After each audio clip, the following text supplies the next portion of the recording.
Presented by DK Music Recording Studio, Gol Bazaar.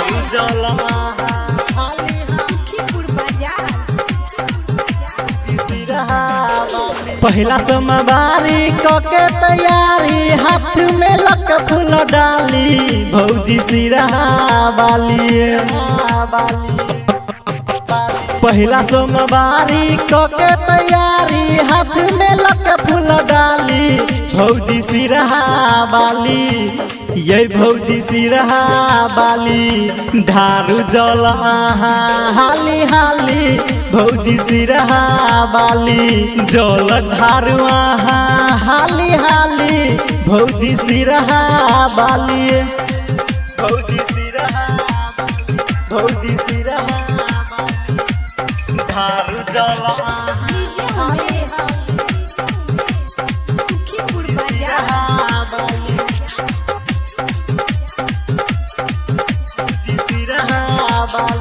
ओ घरदानी के पूजै संसार छै, जहटावा से बहे उनका गंगा जी के धार छै, गंगा जी के धार छै।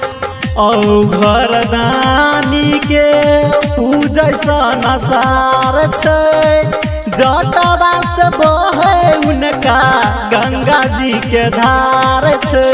देरी नहीं करू वहाँ करू तैयारी, जल्दी पहिरलू गेरुआ रंग साड़ी, जल्दी पहिरलू ना गेरुआ रंग के साड़ी।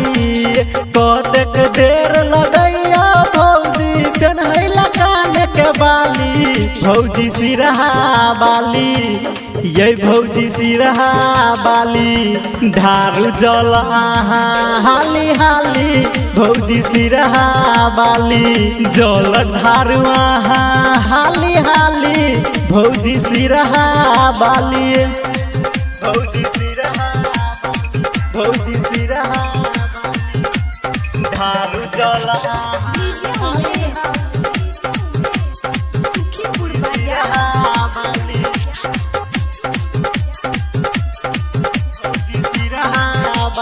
बाबा के कीरहबा से अपना बनाइले, परमोधय अंकुश के जिंदगी में आइले, जिंदगी में आइले। बाबा के कीरहबा से अपना बनाइले, परमोधय अंकुश के जिंदगी में आइले। उतरहिनी जाकर जल हम भरबै, सारनाथ में जल चढ़ेबै, सारनाथ में टिकटक बनाएबै। राइटर सोनू आशिक सुदीप बोलै छै बोलबम खाली, भौजी सिरहा वाली। ये भौजी सिरहा वाली, ढारू जल हाली हाली, भौजी सिरहा वाली, जल ढारू हाली हाली, भौजी सिरहा वाली। पहला सोमवारी कके तैयारी, हाथ में लक फूल डाली, भौजी सिरहा वाली। ये भौजी सिरहा वाली, ढारू जल हाली हाली, भौजी सिरहा वाली, जल ढारू हाली हाली, भौजी सिरहा वाली।